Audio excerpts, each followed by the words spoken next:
Welcome back to Creative Thinkers. As always, my name is Miguel Valenzuela, and we always bring you a special guest. Today we bring you Alejandro Azcarreta. He is an architect from Guatemala, and he actually creates homes and all kinds of structures here in El Paso. But today we're going to be doing something a little different. We're going to be conducting the interview in Spanish. So for all of you who are Spanish speakers, welcome.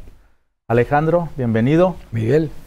Te agradezco mucho Gracias. que hayas tomado el tiempo para venir a hablar con nosotros, porque tú y yo no tenemos mucho tiempo que nos conozcamos, pero una de las cosas que se me hizo muy interesante es que hablamos mucho sobre temas creativos, y eso para nosotros aquí en este programa de Creative Thinkers es algo muy importante. Entonces, una de las cosas que casi siempre empiezo es para conocer a los invitados, es qué tipo de cosas, elementos, eventos tuviste cuando fuiste joven que te ayudaron a ser esta persona creativa hoy. Bueno, antes que nada te agradezco la oportunidad, es un gusto, un placer. Definitivamente. El conocerte y luego la invitación que me has hecho. Cuando uno empieza, contestando a tu pregunta, cuando uno empieza realmente cuando eres joven, desarrollar. Te empiezas a desarrollar y empieza siempre el medio ambiente y todo tiene mucho que ver. Exacto. No solo en tu desarrollo, sino también te va influenciando y como que vas dirigiendo lo que aprendiendo, qué es lo que más te gusta hacer. Eso es un constante aprendizaje. Sí. Y luego en el caso propio, desde muy pequeño pues me gustaba mucho lo que era crear, lo que era hacer algo que no estaba hecho. ¿En qué aspecto? Porque mucha gente dice, pues yo jugaba con plastilina cuando era joven, y otra gente dice, pues yo cantaba, ¿verdad? Sí, sí, sí. ¿En qué aspecto? ¿Fue algo bastante amplio lo que hacías? Fíjate que sí, por ejemplo, cuando era joven, yo, cuando era niño, por ejemplo, conseguía materiales de desecho y empezaba a hacer mis maquetas. Me encantaba hacer las maquetas en tercera dimensión. Entonces estamos hablando ya de arquitectura. De arquitectura, sí. Wow, O sea, siempre me gustó, me llamó mucho la atención la arquitectura por el hecho precisamente de que estás creando algo. Me llamó mucho la atención, me gustó. Y entonces andaba yo siempre, digamos, en buscando cosas de desecho, cosas recicladas. Porque pues sí, en esa época comprar materiales pues no era tan factible como ahora. Ahora hay una infinidad de materiales y de cosas para la gente que está estudiando arquitectura. Exacto. Pero en aquella época con cartón, y tenías que reciclar el cartón y tenías que conseguir pues desechos de cajas y todo, pero siempre fue algo que me llamó mucho la atención, me gustó mucho, y pues ahí fue donde yo me fui más o menos ubicando. Cuando yo me gradué por el de high school o la secundaria, yo ya sabía, ya tenía claro, yo no como algunos amigos que ¿qué vas a estudiar? Pues no sé, sabes que exacto. Me gusta esto, pero también es típico eso. Es muy típico. Y también puede ser contraproducente, porque hay gente que empieza a estudiar una carrera y luego se cambia porque no estaba muy definido. En el caso mío, gracias a Dios, pues yo ya sabía que iba a estudiar y pues entré a arquitectura. Me fascinó. Es una ciencia, pero más pienso yo que es una expresión de arte. La arquitectura es enamoramiento, o sea, es expresar con luces, formas, colores, todo los ambientes que habitamos. Crear, porque yo digo, no vas a crear tú solo espacios, como dicen, vamos a diseñar una casa y vamos a hacer espacios. Más que espacios, lo que tú creas son ambientes, porque el ambiente incorpora el entorno, el contorno, la luz, la sombra, el color. Entonces te da es un matiz mucho más amplio. Y como te digo, desde muy pequeño sabía yo que iba a estudiar arquitectura. Me gustó mucho crear. Y a la fecha, pues también, siempre ando... Sigues igual, ¿verdad? De creativo. Sí. Una de las cosas que platicamos fue, cuando yo era joven, yo tenía mucha conexión con mucha gente creativa. Explícanos. Sí. ¿Quiénes son estas personas? Bueno, de toda índole, ¿sabes? Porque mi padre era polifacético, era una persona que estudió radio, televisión, cine, era maestro. de facultad de la universidad, de humanidades, pero siempre también estuvo relacionado en un círculo con mucha gente del medio, con artistas, porque creó un sindicato de artistas en Guatemala. No existía una representación de artistas y mi padre empezó a mover y a hacer un movimiento para representar a toda esa gente que no tenía voz ni voto y que era muy difícil en un país donde la cultura no tiene los recursos ni el apoyo que se requiere. Exacto. Entonces, era una lucha titánica, pero a lo que voy es que sí andaba, me gustaba mucho andar con mi papá. Ahora entiendo por qué, porque me gustaba todo lo que se relacionaba con el arte. Entonces, pues la arquitectura es un arte. Oh, definitivamente. Entonces, conocí mucha gente, tuve la oportunidad de conocer artistas que yo los miraba en la televisión y después pues llegaban a la casa... Estaban sentados tomándose un café. Tomando un café con mi papá, pero yo lo miraba muy normal, o sea, estaba Chespirito, estaba Verónica Castro o Julio Alemán, llegaban a mi casa y pues todos los vecinos eran una locura, pero para nosotros se convirtió... Eran otras personas. Era algo muy normal y era el tipo como mi papá respetaba, quería, apreciaba, igualmente lo apreciaba mucho a él. Pero mi papá trataba a una persona famosa igual que una persona que a lo mejor no era tan famoso, pero mi papá me decía siempre, ¿sabes qué? Nunca te pierdas la oportunidad de conocer a alguien a fondo. Sí, exactamente. Porque muchas veces muchas personas ponen barreras y ponen cosas, ¿no? Pero ese fue el ambiente en el que crecimos. Ese fue el ambiente donde yo empecé a conocer todo, pero yo lo miraba muy normal. ¿Y tú pensaste en ese momento, aunque yo diga esto es normal, siento que hay algo aquí, algo creativo que está pasando? Pues, ¿tú lo podías ver en esos entonces? Lo podía, no, en ese entonces... Quizás un sentimiento. En ese entonces yo era un niño, realmente no... Qué padre, ¿verdad? Que llegaba alguien a la casa y lo conocías, pero no era... No pensaba yo en el alcance que iba a tener en el aspecto de que de haber conocido gente famosa, de haber estado en centros de desarrollo, digamos, de televisión, de cine, estudios, Televisa, y conocer a gente, pero yo lo miraba como algo muy normal. Yo con mi papá andábamos siempre haciendo y grabando películas, y haciendo cine y todo, y a mí me encantaba andar entre los camarógrafos y esto y lo otro, y aprendiendo. Exacto. De hecho, mi papá tuvo un programa por más de 20 años en la televisión. ¿Qué tipo? Un programa educativo para colegios y institutos. Y entonces la dinámica era que llegaban 2 institutos cada viernes, cada programa, y era un concurso de conocimiento. De preguntas, de respuestas. Un programa muy, muy ágil, pero estaba proyectado a la educación de los televidentes. Para poder crecer. Exactamente. Estabas, como te digo, en un país donde la educación tiene mucho rezago, donde la educación es realmente un problema serio.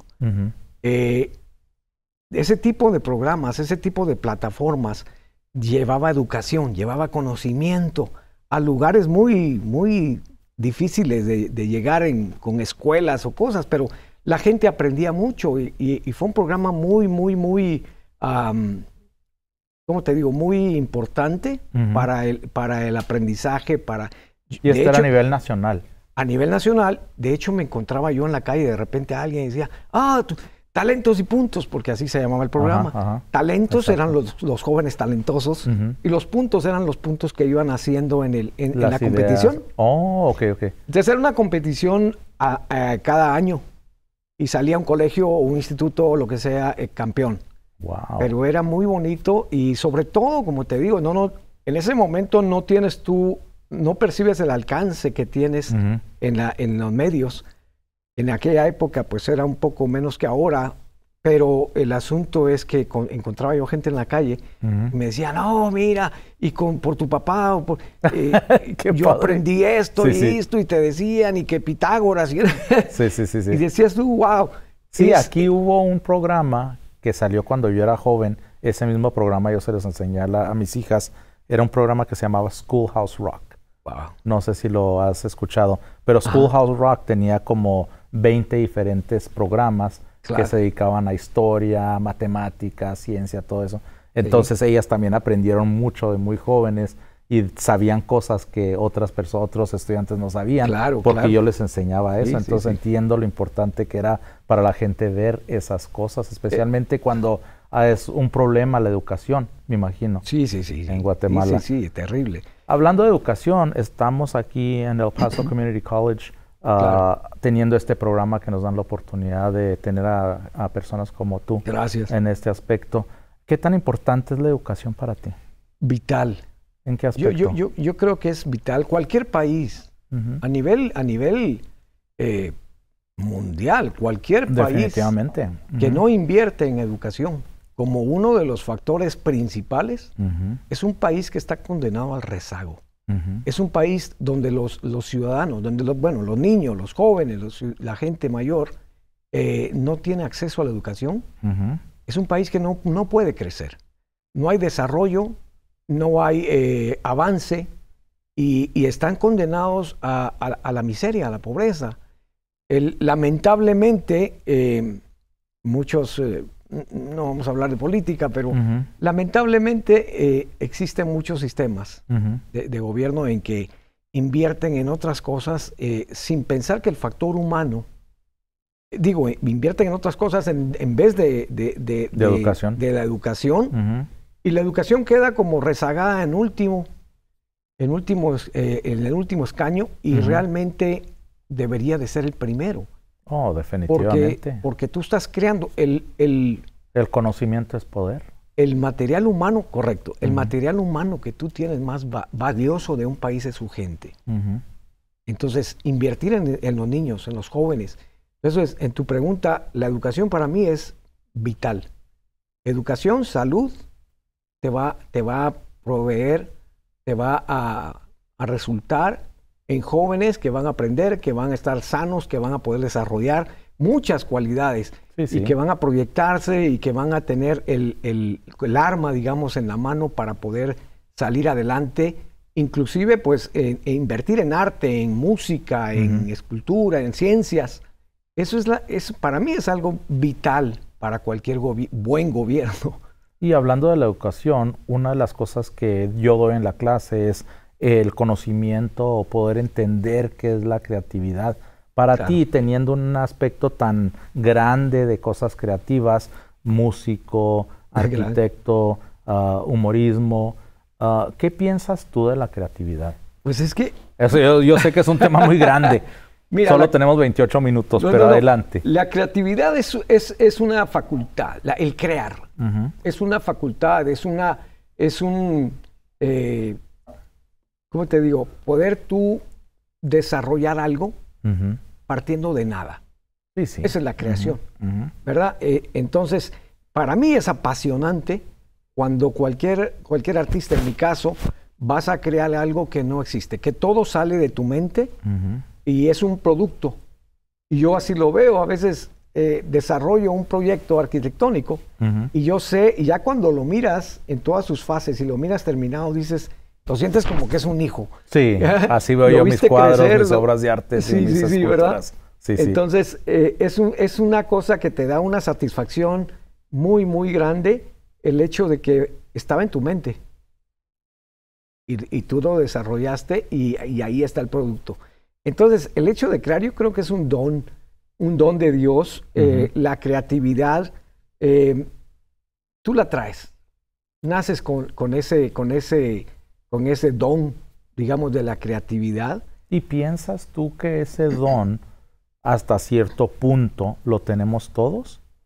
Por ejemplo, cuando uno es niño, una de las cosas que hacemos es jugar con cubos, jugar con crayones, jugar con pinturas, de todo. Entonces nosotros siempre estamos creando como niños. ¿Tú qué estás haciendo ahí con esa plastilina? Oh, estoy creando un edificio, un carro, un castillo. Entonces, yo pienso que nosotros hasta cierto punto sí lo tenemos, pero como que lo perdemos si no Sí, lo desarrollamos. no le damos la atención. Al niño realmente lo que pasa es que lo encajamos en un molde y no lo dejamos que se exprese. Como lo que dicen siempre que, oh, mi maestra no me dejó dibujar fuera de la línea. Exacto. O sea, el niño, realmente la educación Ujú, no es tanto enseñarle al niño cómo hacer las Ujú. cosas, sino aprender del niño y dejarlo expresarse. Sí, la expresión es La muy expresión importante. es importantísimo, porque eso le da seguridad personal Ujú, y lo dejas realmente desarrollarse, ujú, porque en los sistemas educativos es muy común que le quieran establecer y te quieren enseñar cómo razonar. ujú. Y un programa, por ejemplo, me acuerdo yo cuando estaba en la Facultad de Arquitectura, adoraba la arquitectura, Ujú. pero habían clases que realmente no me gustaban, no me gustaban mucho, como las matemáticas, Ujú. pero las tienes que sacar por cuestión de pensum, Sí. pero lo que pasa es que para un procedimiento, yo me acuerdo, un procedimiento de física o matemáticas, Ujú. te enseña el maestro un procedimiento, pero hay muchos procedimientos. Oh, sí. Entonces, Sí, sí. tuve la suerte de tener mi hermano que era físico matemático. Wow. Entonces, cuando yo estaba en la universidad, Impresionante. Definitivamente. cuando yo estaba en la universidad, mi hermano me decía, ¿qué estás haciendo? No, pues tengo que hacer estas ecuaciones. No, no te quemes la cabeza. Mira, te voy a enseñar. Y me enseñaba una forma más fácil de hacerlo. Oh, ok. Cuando Y eso te ayudaba un chorro. Y cuando llegaba al examen, lo hacía. El maestro me decía, no, así no te enseñé. Bueno, O a fuerzas tenía que ser como te enseñó. y le decía yo, pero el resultado, eso no es el correcto. No, sí es correcto, pero no es. Entonces, eso es lo que me refiero. Ajá. A veces las escuelas y los maestros quieren que tú aprendas una manera de hacer las cosas en la que tal vez ellos les enseñaron, pero no dejan a los niños y a los jóvenes buscar opciones, buscar. Exacto. En el arte, en las ciencias, en la música, tenemos que romper esos esquemas, no dejar, a veces, si tú alguna vez te has metido en una armadura, ¿En qué aspecto? en una armadura de esas, Oh, no, nunca. Como los antiguos. Sí. Sí.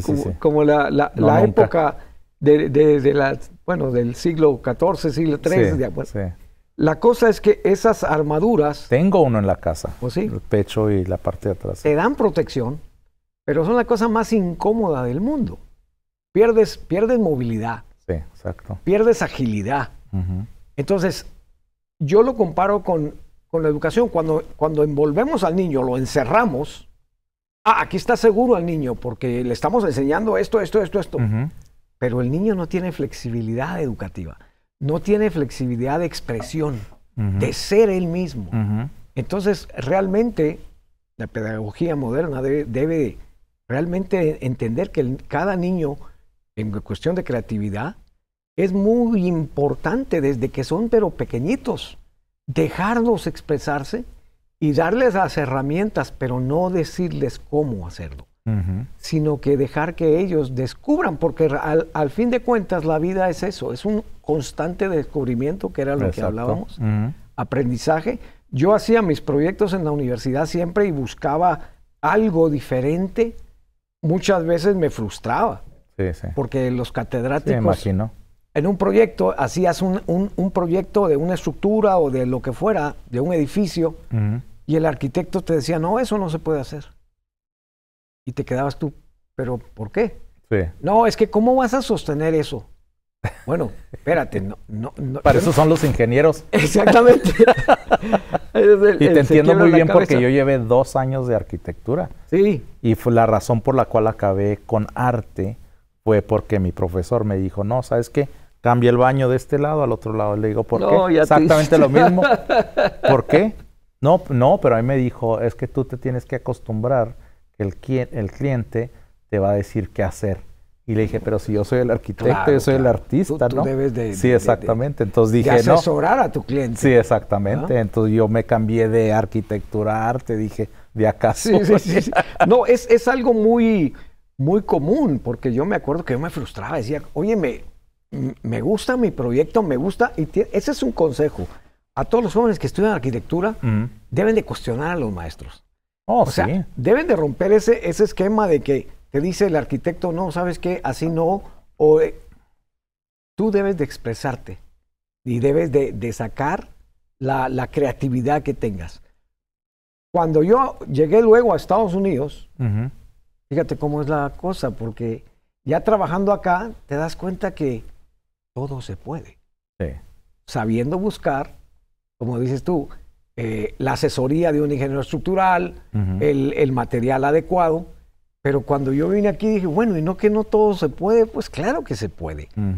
Definitivamente. Pero lo peor de todo es que ese no se puede ya te está encajando, ya te está encerrando. ¿Sí me explico?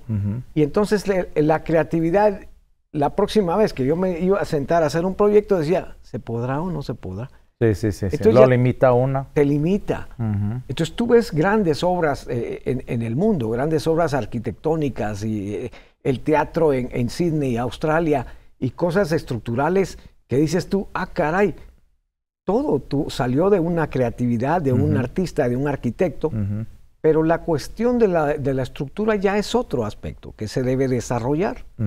Y le decían al arquitecto que diseñó el de Sydney. Sí. Le decían, oiga, mi arquitecto, es que esa curva, ese ángulo que usted dibujó, porque lo dibujó sentado en una mesa con una servilleta y se echó ahí el dibujo, el boceto. Sí. Y le dijeron al arquitecto, pues no lo podemos cambiar el ángulo para que sea más fácil. No, así tiene ese que es ser. el ángulo, así tiene que ser. Se desarrolló, se construyó. Entonces es muy importante. Yo a los jóvenes les digo, en la facultad de arquitectura, no se dejen limitar. De acuerdo, 1000 veces. ¿Verdad? Sí. Es que si te limitas, dejas de crecer. Sí. Si tú empiezas a ver si se puede, no se puede, todo se puede realmente, pero hay que buscarle la forma. Esa es una cosa que hemos platicado tú y yo, que veo yo que tú no tienes límites porque haces un poquito de todo o mucho de todo. Explícanos. ¿Cómo se incorpora la música, la arquitectura y el humorismo pues fíjate en lo que tú haces? Bueno, claro. Sabes, lo que pasa es que yo siempre, ahora lo entiendo más, y lo que yo pienso es que las artes siempre tienen una relación mutua. Sí, definitivamente. A ti te gusta, si tú eres una persona que te gusta el arte, te va a gustar la música, te va a gustar, aunque te dediques a una cosa, siempre vas a ver con muy agrado todas las expresiones de arte. Definitivamente. Porque es como un lenguaje, Miguel. Sí. Hablamos un lenguaje, no me considero un artista, pero sí la expresión para mí es algo muy importante. Siempre cuando yo hacía mis trabajos de arquitectura en la facultad y mis presentaciones, yo las musicalizaba. ¿Cómo?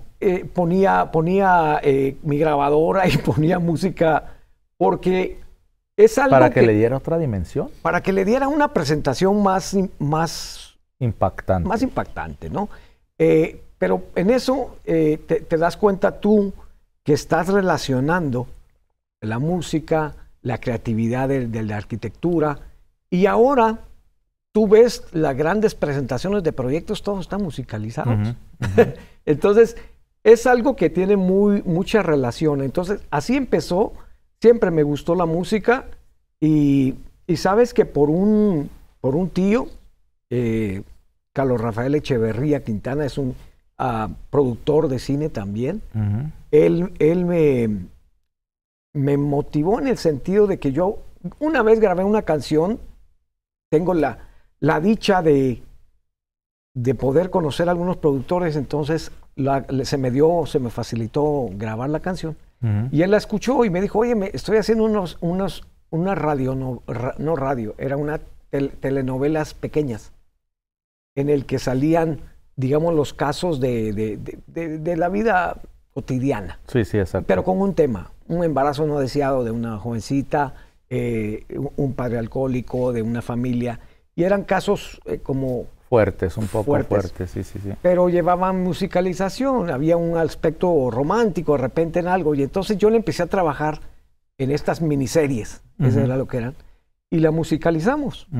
Entonces, mi sorpresa fue que se fue todas esas mininovelas se fueron a Sudamérica y ganamos un premio de musicalización allá. Entonces, por eso toda la conexión contigo. Sí, sí, sí. Hablando de todas las cosas que has hecho, ¿les podrías dar a nuestros televidentes algún tipo de consejo? Porque el tiempo se nos acaba de volada aquí. Claro, claro, sí. no perdona. No, para como nada. dice Juan Gabriel. Sí, exacto. ¿Qué les podrías decir? Mira, yo les digo, por mi experiencia, primero que nunca se rindan, que realmente cuando tú estás seguro de lo que te gusta, de lo que quieres, le eches muchas ganas, que nunca te rindas, que nunca escuches de que no vas a poder o que ya se te pasó el tiempo. No, realmente... Aunque alguien más te lo diga. No. Al contrario, cuando alguien te lo diga, debe ser una lucha para ti, un reto para ti. Primero, nunca, si tienes un sueño, perseguir tus sueños. Luego, no dejarte moldear por las cosas, digamos, de la educación que te quieren meter, ¿cómo se llama? Aspectos preestablecidos. Que seas realmente la expresión tuya, lo más propio. Yo digo que el artista debe ser un poco egoísta, porque para hacer arte, la primera persona a la que tú debes de hacer tu arte es a ti mismo. Sí, exacto. Porque te llena, porque te gusta. Imagínate que Salvador Dalí hubiera pintado cuadros o esculturas para que le gustara a alguien más. Sí, y era un genio. Era un genio. Pero él parecía hasta un poco pesado, porque él decía, o sea, mi arte es mi arte, yo lo hago para mí. El que lo aprecia, y el que no, pues tampoco. Sí, ese es el problema de ellos, ¿no? Es un poquito, por eso digo un poquito como de egoísmo, pero esa es la expresión más pura de un artista, cuando expresa su forma de ser, su lenguaje, que era lo que decíamos. Entonces, la cosa es ser sí mismo. Ser tú mismo, no caducar, seguir siempre en lo que te estás enfocando y poco a poco tener paciencia. A veces no es fácil, la mayoría de veces, pero en el proceso, en ese camino, tú vas aprendiendo y vas madurando. Entonces, eso te va a servir también. Y vas a saber que el camino que recorriste te ayudó a crecer. Sí, exactamente. Pero echarle todas las ganas y, por favor, salgan de los moldes. Sí. Atreverse. Sí, ser creativo. Ser creativo. Exacto. Sabes que en la vida yo pienso que cuando estemos ya en nuestros últimos días o vamos a morir, yo pienso que no nos vamos a arrepentir tanto de lo que hicimos como de lo que no nos atrevimos a hacer. No, definitivamente. Que nos quedamos 100%. Con sueños guardados, con proyectos engavetados, con cosas que digo, pero ¿por qué no lo hiciste? Sí, no hay que hacer eso. Tenías el talento, tenías las oportunidades, como hablábamos hace un rato, hay que buscarlas. Sí, definitivamente. No, nadie va a llegar a tu casa a tocarte, óyeme. Nunca.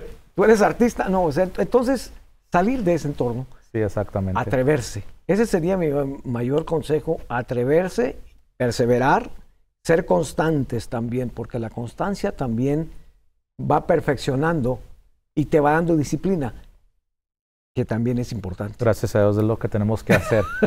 Te agradezco mucho por el tiempo. Miguel, si hay alguna manera que se puedan comunicar contigo. Sí, mira, mi teléfono, 915-301-4196. Estoy a la orden, hacemos cualquier tipo de proyectos arquitectónicos. Y luego en mi correo es jalejandrosoto@hotmail.com. Perfecto, te agradezco mucho tu tiempo. No, espero que Miguel, te hayas divertido. Ha sido un placer. Gracias. Y espero haya otra. Quizás, vamos a ver cómo pasa todo esto. And I want to thank you guys for coming back and listening to our show and watching our show. Again, as always, we bring you guys somebody very special. If you guys know somebody special that I should interview, please email me at mvalen31@epcc.edu, and we will see you guys next time on Creative Thinkers. Thank you.